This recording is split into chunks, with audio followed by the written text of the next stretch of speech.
أعوذ بالله من الشيطان الرجيم. بسم الله الرحمن الرحيم. هل أتاك حديث الغاشية وجوه يومئذ خاشعة عاملة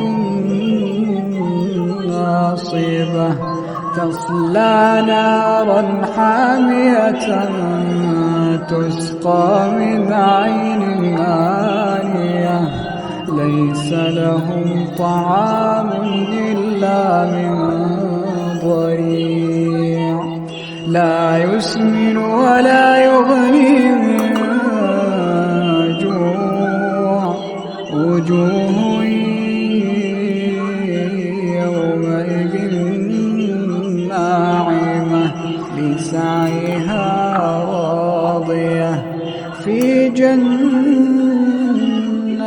عالية لا تسمع فيها لاغية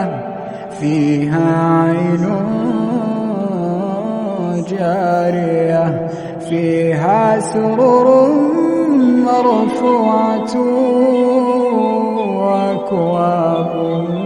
موضوعة ونمارق مصفوفة وزرابي مبثوثة أفلا ينظرون إلى الإبل كيف خلقت وإلى السماء كيف رفعت